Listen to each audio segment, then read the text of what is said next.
The amazing digital circus has taken the internet by storm, captivating audiences with its unique blend of absurd humor, existential dread, and dark surrealism. With only 2 episodes released, it has already generated a wealth of fan theories. One particularly intriguing theory posits that the amazing digital circus might end up on Netflix. But not for the usual reasons, rather, it's attempting to suck you off, metaphorically speaking. This essay will delve into this provocative theory using evidence exclusively from the pilot episode and episode 2 Candy Carrier Chaos to build a compelling case for this unusual interpretation. The theory revolves around the idea that the amazing digital circus is more than just a piece of content to be passively consumed. Instead, it represents an actively parasitic entity, one designed to draw in viewers, entertain them, and ultimately drain them of their emotional energy, mental capacity, and even their existential purpose.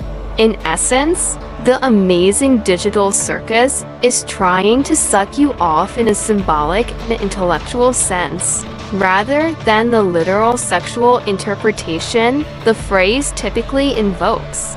Part I. The digital circus as a metaphor for streaming addiction. At the heart of this theory lies the idea that the amazing digital circus represents a metaphor for how modern content consumption, particularly through platforms like Netflix, is designed to ensnare and drain its viewers. In the pilot episode, Pomni, the protagonist, who suddenly finds herself trapped in a bizarre digital world, embodies the experience of a new user signing up for a streaming service. Much like someone who starts binge-watching a new series, Pomni is initially confused, disoriented, and overwhelmed. However, she quickly realizes that the digital circus offers no true escape, just an endless loop of disjointed, meaningless adventures.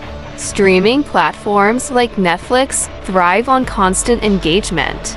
Their algorithms are designed to keep viewers hooked, moving from one piece of content to the next without ever stopping to think about the larger implications of their consumption habits. In this way, the show reflects the cyclical, addictive nature of binge watching, where viewers are trapped in a digital space, endlessly consuming content, but gaining no real satisfaction. Just like Pomni, viewers are lured into a colorful, seemingly fun world, but soon find themselves existentially drained and lost.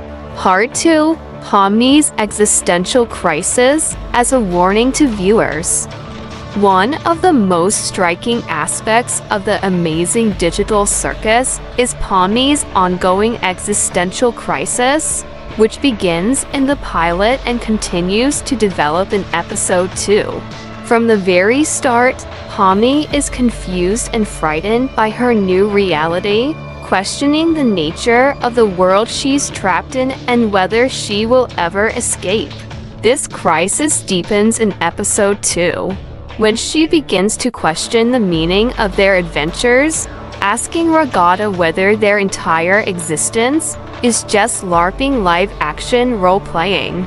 In episode 2, Pomni's crisis becomes even more pronounced when she questions whether their entire existence is just a game controlled by Cain. This moment serves as a warning to viewers. If you continue to engage with digital content in this way, you may lose your sense of purpose and agency, becoming little more than a pawn in a larger system designed to keep you hooked. The sucking off in this context refers to the way in which platforms drain your time, attention, and emotional energy, leaving you with nothing but an empty, meaningless void. Part 3. Cain as the algorithm and manipulator. Kane, the ringleader of the digital circus, is a central figure. His role in the show mirrors that of a streaming platform's algorithm, constantly pushing the characters into new adventures, manipulating their actions, and controlling their fates. In both the pilot and episode 2, Kane's whimsical, carefree attitude masks a more sinister agenda. He's not just orchestrating fun, he's controlling every aspect of the characters' lives, trapping them in an endless loop of meaningless tasks and adventures. This manipulation reflects how streaming platforms like Netflix use algorithms to control what viewers watch, keeping them engaged by continuously feeding them new content. Just as the characters in the amazing digital circus have no control over their adventures, viewers have little control over what they watch, as their viewing habits are shaped and dictated by the platform's recommendations. Kane's constant creation of new adventures, each more bizarre and disconnected than the last, mirrors how streaming platforms churn out endless series and movies to keep viewers engaged. The lack of coherence and meaning in these adventures reflects the growing trend of content for content's sake, where quantity is prioritized over quality, and the end goal is simply to keep viewers hooked for as long. The characters' increasing frustration with their situation echoes the frustration of viewers who feel overwhelmed by the sheer volume of content available, yet unsatisfied by any of it. Part 4. The Candy Carrier Chaos as a symbol of feudal consumption.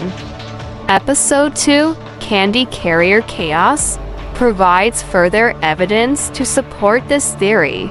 The central plot of the episode involves the gang embarking on a mission to retrieve maple syrup from the gummy gators, a task that, on the surface, seems light-hearted and fun, but ultimately serves no real purpose.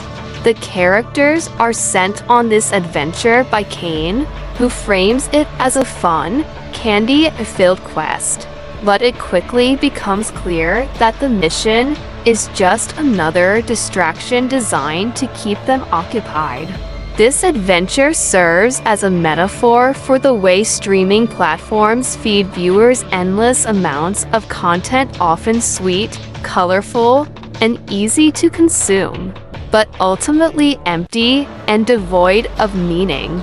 The characters' journey through the Candy Canyon Kingdom, filled with candy-themed creatures and environments, mirrors the shallow surface level appeal of much of the content available on platforms like Netflix.